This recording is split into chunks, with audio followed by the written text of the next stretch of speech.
Commander Thexnal adjusted his bioluminescent collar insignia for the third time this morning, watching the pristine corridors of Kethvar Military Academy gleam under the artificial twin sun lighting.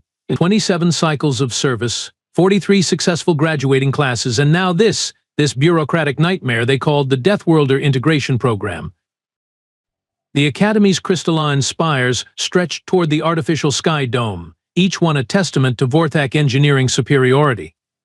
For generations, only the galaxy's finest had walked these halls, the noble Zephyrians with their tactical brilliance, the mighty Corvellians with their battle prowess, the intellectual Nexari with their strategic minds, the cream of civilized space, as it should be. But no, the Galactic Council, in their infinite wisdom, had decided that diversity strengthens military effectiveness. Thexnal's mandibles clicked in disgust. Diversity? They were talking about beings from death worlds, primitive backwater planets where survival was apparently more important than civilization. Commander Thexnal, the human contingent arrives in 30-time units, announced his aide, Cadet Zeph Rim, whose nervous chittering betrayed his own concerns about this whole mess. Humans. Of all the species they could have chosen, they picked the bipedal mammals from that third-rate ball of dirt called Earth. Thexnal had read the briefings, of course. Gravity 2.7 times standard, dangerous weather patterns, predators that could apparently kill for sport rather than sustenance. The reports made it sound like some primitive nightmare world where evolution had forgotten to install common sense. 30-time units, Thexnal repeated, his voice carrying that particular Vorthak tone that suggested someone was about to have a very bad day. 30-time units before we start babysitting a bunch of fragile, gravity-dependent mammals who probably need atmospheric masks to breathe properly. The Academy's morning protocols hummed around them, cadets from a dozen species moving in perfect formation, their various appendages synchronized in the universal rhythm of military precision. Soon, that harmony would be disrupted by stumbling bipeds who probably couldn't even maintain formation without tripping over their own feet.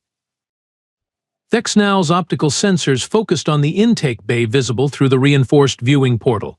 Soon, very soon, he would have to pretend that these humans belonged here, among the elite of galactic military training.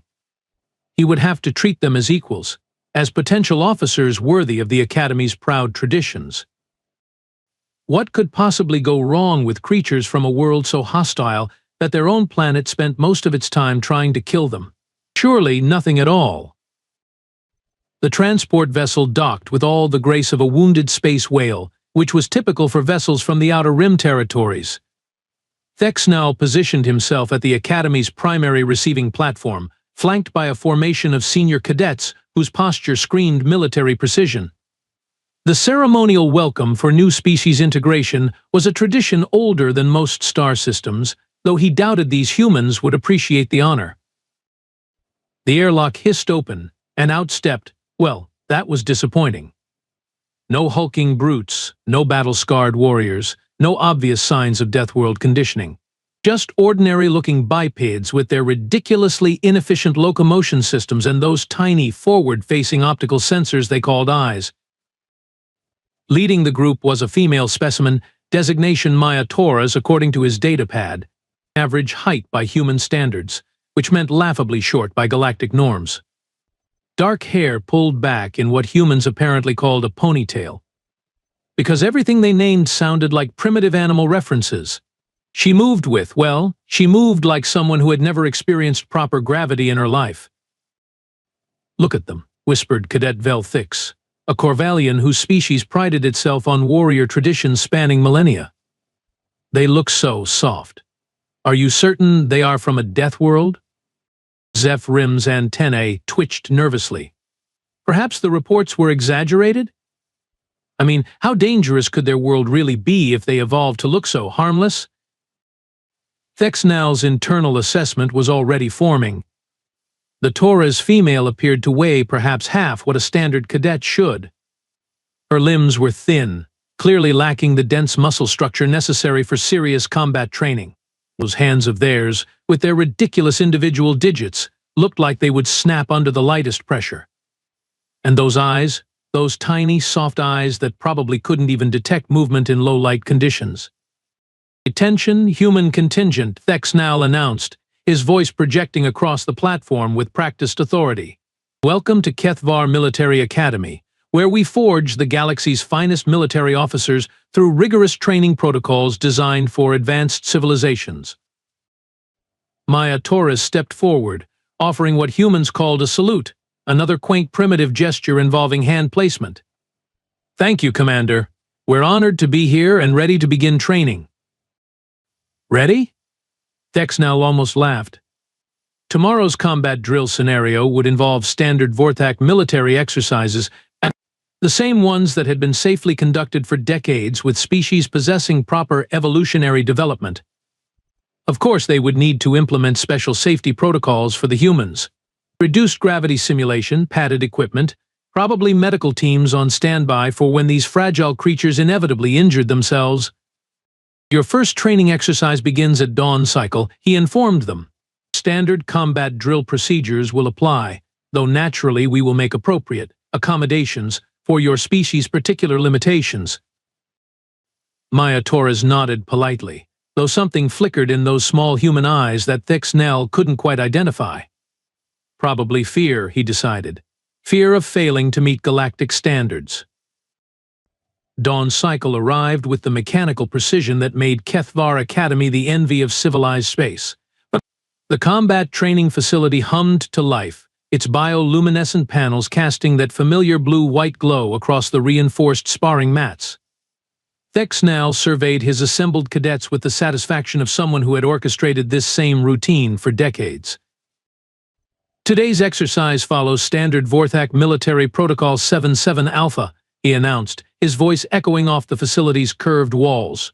"Close quarters combat assessment, defensive positioning, and tactical response evaluation. Each cadet will be paired with a training partner for regulated sparring procedures." The non-human cadets shifted into their familiar pre-drill stances, mandibles clicking, optical sensors focusing, various appendages flexing in preparation. The humans, naturally, just stood there looking confused and fragile. Among the assembled cadets, one figure stood prominently above the rest. Krex Tar of the Battleborn clan, whose species had conquered 17 star systems before most civilizations had invented spaceflight. His towering frame cast shadows across 3 lesser cadets, and his ceremonial battle scars gleamed under the facility lighting. Elite bloodline, elite training, elite attitude to match. "Commander Thexnal," Krextar's voice carried the casual arrogance of someone who had never encountered a challenge he couldn't crush. "Surely you don't intend to pair the Deathworlders with actual combat-capable cadets? Perhaps they should observe from a safe distance while proper warriors train." A few nervous chuckles rippled through the assembled group. Thexnal felt his mandibles twitch in what might have been amusement. The young Battleborn had a point, though Academy protocol demanded equal treatment regardless of species capability. "Standard pairing procedures will apply, Cadet Krextar. Random assignment ensures unbiased training opportunities." "Random assignment," Krextar repeated, his forearms flexing in what his species considered polite disagreement. "Of course, Commander. Though I do hope the medical teams are prepared for accidents. These smaller species can be so easily damaged during routine exercises." Maya Torres, standing barely chest-high to most of her fellow cadets, remained silent. Her posture was relaxed, almost casual, which Thexnal found mildly concerning. Shouldn't she be showing proper respect for the obvious physical superiority surrounding her? The girl either had no survival instincts whatsoever, or she was too primitive to understand the danger she was in. "Training pairs will now be assigned," Thexnal announced, consulting his datapad. "Cadet Velthix with Cadet Zorn Dai, Cadet Helvar with Cadet Nix Atel, Cadet Krex Tar with..." The pause stretched just long enough for every being in the facility to hold their respective breathing apparatus. Random assignment was, of course, completely random. The quantum selection algorithm couldn't possibly have known what it was doing when it paired the galaxy's most arrogant warrior caste cadet with the most fragile-looking Deathworlder in the group. Cadet Krextar with Cadet Maya Torres. The silence that followed was so complete that Thexnell could hear the facility's life support system cycling. Krex Tar's mandibles spread in what his species considered a predatory grin. Several cadets took instinctive steps backward, as if proximity to the upcoming disaster might somehow contaminate them. "Excellent," Krex Tar rumbled, his optical sensors fixed on Maya with the intensity of someone examining an interesting insect. "I shall endeavor to be gentle with our Deathworld guest. Wouldn't want to damage her before she has a chance to experience proper galactic combat techniques." Maya Torres simply nodded, rolling her shoulders in a motion that Thexnell assumed was some sort of primitive warm-up ritual. The poor creature probably had no idea what was about to happen to her. "Pairs will engage in regulated sparring," Thexnell continued, though he was already mentally preparing the incident report. "Standard safety protocols apply. Medical teams are standing by. Begin when ready." What happened next would be analyzed, reanalyzed, and debated in military academies across 17 star systems for the next 3 decades. But in that moment, Thexnell was simply watching what he assumed would be a very brief, very one-sided demonstration of why integration programs were bureaucratic disasters waiting to happen. The other sparring pairs had begun their exercises with the ritualistic precision expected of advanced military training. Careful positioning, measured movements, respectful acknowledgement of opponent capabilities, standard procedure that had worked flawlessly for generations. Krex Tar, however, apparently decided that standard procedure was beneath him. "Let me show you how real warriors engage," he announced, his voice carrying that particularly grating tone that suggested he was doing everyone a favor by existing. "On my world, we don't waste time with ceremonial posturing." Maya Torres had assumed a basic defensive stance, which to Thexnell's trained eye looked utterly inadequate. Her feet were positioned wrong, her balance seemed off, and those ridiculous human arms were held in a configuration that would have earned failing marks in any first-year combat class. She looked like someone trying to remember instructions from a manual she had only skimmed. Krex Tar moved with the fluid confidence of someone who had never lost a fight, never doubted his superiority, he never encountered anything that couldn't be solved with superior strength and intimidation. His approach was casual, almost bored, as if he was reaching for a piece of equipment rather than engaging a training partner. "Here, little Deathworlder," he said, extending one of his massive hands toward Maya's arm, "let me demonstrate proper grip techniques for close combat situations." And that, Thexnell realized later, was the exact moment when everything changed. Krex Tar's hand closed around Maya's upper arm with what he probably considered gentle pressure. To most species, it would have been a controlling grip, firm but not damaging. To a human, apparently it was something else entirely. The transformation was so fast that Thexnell's optical sensors almost missed it. One moment, Maya Torres was standing there looking confused and helpless. The next moment, she was moving with a speed and precision that defied every assumption about Deathworld evolution. Her free hand came up, not in the wild flailing motion Thexnell expected from a panicked primitive, but in a controlled arc that intercepted Krex Tar's extended arm at precisely the right angle. Her other hand twisted in his grip, not trying to pull away but leveraging the contact point in a way that basic physics suggested should be impossible for someone of her size and apparent strength. There was a sound. Not a crack, not a snap, not even a break. It was more like the sound of a structural support beam giving way under load, a deep, wet, grinding noise that spoke of joints separating in ways that nature had never intended. Krex Tar's triumphant expression transformed into something that Thexnell had never seen on a battleborn face before. Confusion, pain, and underneath both of those, something that might have been fear. The elite cadet's arm, the same arm that had been reaching out to demonstrate proper grip techniques, was now bent at an angle that violated several fundamental principles of anatomy. His elbow, which moments before had been a perfectly functional joint capable of supporting twice his body weight, was now pointing in a direction that suggested his forearm had decided to explore new career opportunities. "That," Maya said in a voice so calm it was almost conversational, is what happens when you grab someone without permission. The silence that followed was so profound that Thexnell could hear his own circulatory system pumping biofluid through his auditory chambers. Every cadet in the facility had frozen mid-motion, their various optical sensors locked on the impossible scene before them. Krextar, the pride of the Battleborn clan, the elite warrior whose ancestors had conquered star systems, was making sounds that his species had no words for. High-pitched, keening noises that suggested his nervous system was processing information it had never been designed to handle. Maya released her grip and stepped back, her posture returning to that same relaxed, almost casual stance she had maintained throughout the entire encounter. As if disabling a warrior twice her size was just another routine training exercise. At the medical team to Training Facility Alpha, Thexnell heard himself saying, though his voice sounded like it was coming from someone else's vocal apparatus. Priority 1 medical emergency. Combat injury requiring immediate attention. The medical team arrived within moments, their equipment humming with the efficiency of beings who had dealt with training injuries before. But as they examined Krextar's ruined elbow, their expressions suggested this was not the type of injury they had been prepared for.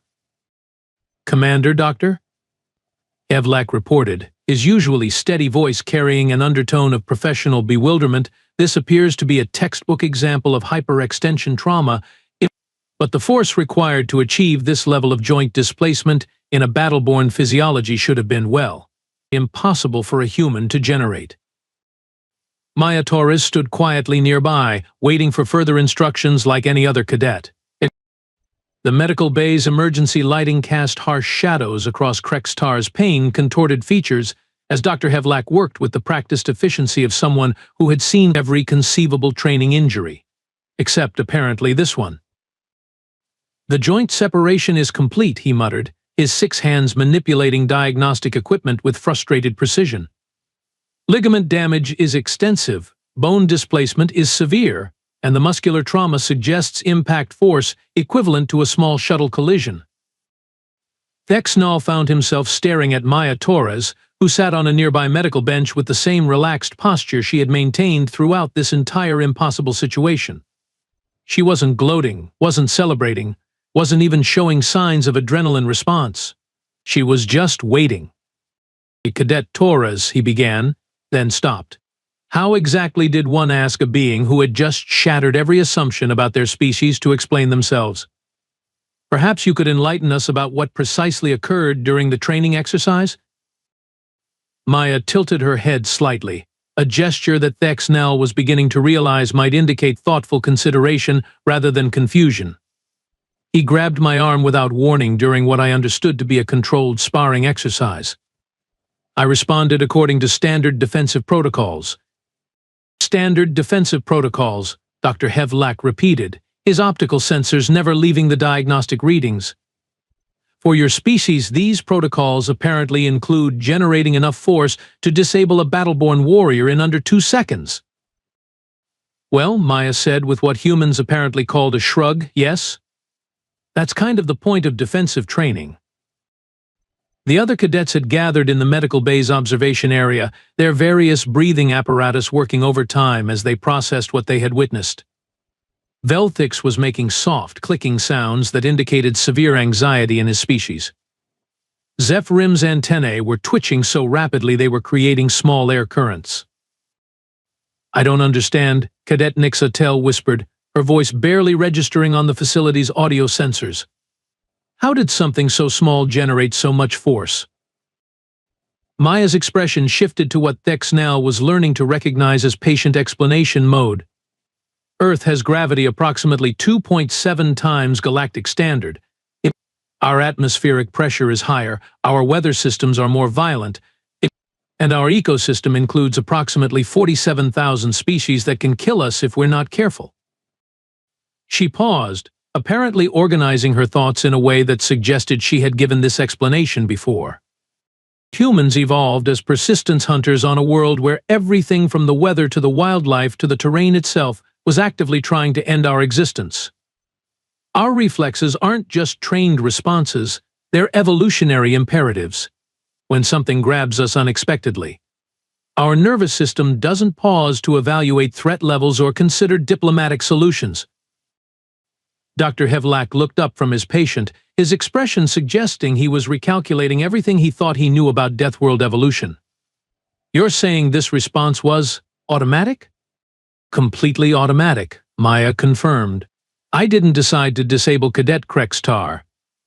My nervous system detected a potential threat, analyzed the optimal response trajectory, and executed appropriate defensive measures before my conscious mind finished processing what was happening.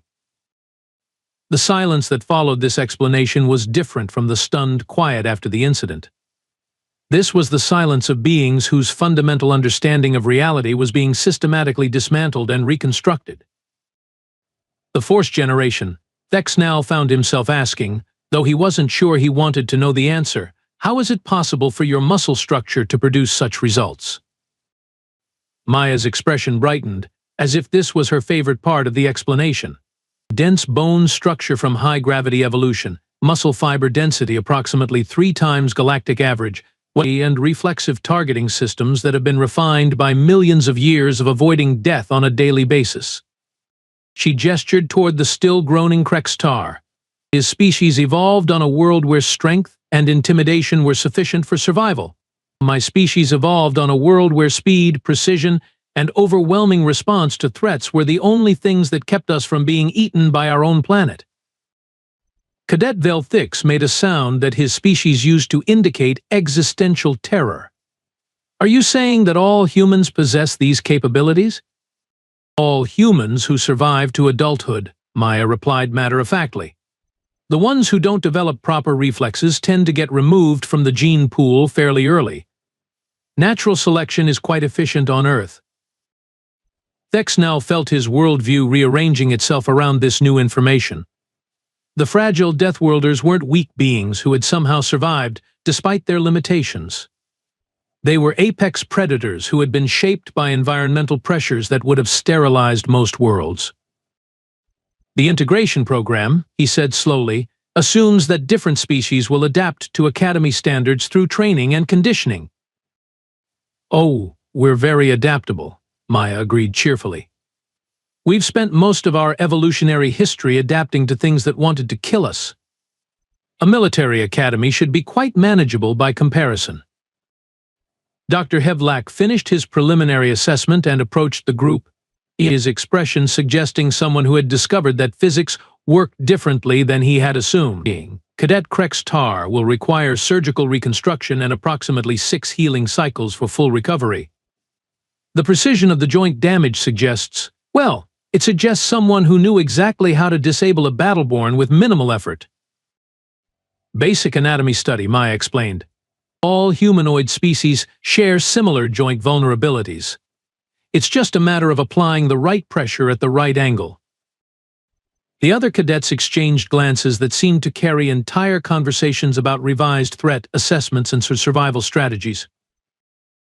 3 cycles later, Kethvar Military Academy had implemented what administrators diplomatically termed enhanced safety protocols for Deathworld species integration. What this actually meant, Thexnell discovered, was that every aspect of standard training had to be reconsidered when one of your cadets could accidentally cripple someone while demonstrating a handshake. New Regulation 47 Alpha, announced Academy Director Quinn Thala during the morning briefing, her usually steady voice carrying undertones of barely controlled panic. All physical contact training exercises involving human cadets must be preceded by explicit consent protocols and supervised by medical teams equipped with rapid response trauma equipment. Thexnell reviewed his modified lesson plans with something approaching professional fascination. Combat training now included mandatory lectures on human anatomy and appropriate restraint techniques. Sparring exercises had been redesigned around the assumption that human defensive responses operated at approximately the same level as emergency weapons systems. Maya Torres, meanwhile, had become something of a phenomenon. Her academic performance was exemplary, her tactical assessments showed remarkable creativity, and her ability to think outside conventional military parameters was proving invaluable in strategic planning exercises. The fact that she could also disable most of her classmates without conscious effort was simply an additional consideration for training protocols. Commander Thexnell, she approached him after a particularly successful tactical simulation. I wanted to apologize again for the incident with Cadet Krextar. I should have warned everyone about human defensive reflexes before we began physical training.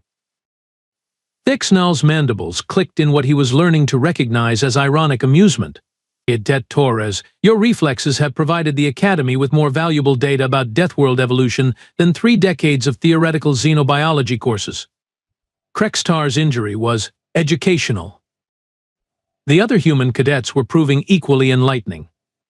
Cadet Jake Martinez had accidentally bent a training weapon during what he considered a gentle grip adjustment. Cadet Lisa Park had somehow completed an obstacle course designed for zero-gravity species while operating under standard atmospheric conditions, leading to extensive recalculations of course difficulty ratings. The humans appear to consider these capabilities entirely normal, Dr. Hevlak reported during weekly medical assessments. When I asked Cadet Martinez about his grip strength, he seemed genuinely confused by the question. Apparently, opening containers that require significant force application is considered a routine daily activity on Earth. What fascinated Thexnell most was how the humans had integrated into Academy social structures. Despite their terrifying physical capabilities, they remained remarkably pleasant company. Maya Torres had started what she called a study group that somehow managed to improve academic performance across multiple species. Her teaching methods involved something called patience and encouragement, concepts that most military institutions considered counterproductive. The other cadets' initial terror had evolved into cautious respect, then genuine admiration. Velthix now sought Maya's input on combat strategy assignments. Zeph Rim had started asking questions about Earth ecology with the fascination of someone studying a particularly creative form of systematic torture. I find myself revising my assessment of the integration program, Thexnell admitted to his aide, though perhaps for reasons the Galactic Council never anticipated. The humans are proving surprisingly effective Academy additions, Zeph Rim agreed, though I suspect surprising may be insufficient terminology. Maya Torres walked past at that moment, carrying what appeared to be several other cadets' equipment loads while maintaining casual conversation about atmospheric pressure differentials. She nodded politely to Thexnell, her expression carrying that same unreadable quality he had noticed on her first day. Indeed, Thexnell murmured, watching her disappear around a corridor corner. Insufficient terminology for beings who consider surviving on a death world to be routine preparation for military academy. 6 cycles after the incident that would forever be known in Academy records as the Krextar adjustment, Thexnell found himself reviewing recruitment statistics with something approaching professional pride. Applications from human candidates had increased by 400%, but though he suspected this was less about Academy reputation and more about word spreading through Deathworld communities that civilized space might finally be ready for their particular brand of routine survival skills. Krextar had returned to training with a rebuilt elbow and a substantially revised attitude toward species classification. He now served as Maya Torres' voluntary sparring partner, which spoke volumes about either his intellectual growth or his species' capacity for masochistic education. Possibly both. The Galactic Council had requested detailed reports on human integration success, though Thexnell suspected they were really asking whether their diversity initiative had accidentally introduced a species of casual weapons systems into military training programs. His reports were diplomatic masterpieces of understatement, carefully avoiding phrases like accidental dismemberment protocols and reflexive threat neutralization capabilities. Commander Zeph Rim interrupted his reflections. The morning briefings include updates on human cadet performance metrics. Shall I summarize? Please do, Thexnell replied, though he was fairly certain he knew what the reports would contain. Outstanding academic achievement across all metrics, exceptional tactical creativity, remarkable team leadership capabilities, and 0 training injuries among human cadets. However, training injuries among non-human cadets interacting with human cadets have decreased by 93%. apparently due to improved awareness of personal space boundaries and explicit consent protocols. Thexnell's mandibles clicked in satisfaction. The Academy's prestigious reputation remained intact, their training programs had achieved new levels of effectiveness, and the galaxy was slowly learning that fragile was perhaps not the most accurate descriptor for beings whose planet had spent millions of years conducting comprehensive stress testing on their evolutionary development. Some days, bureaucratic disasters worked out better than anyone had the right to expect.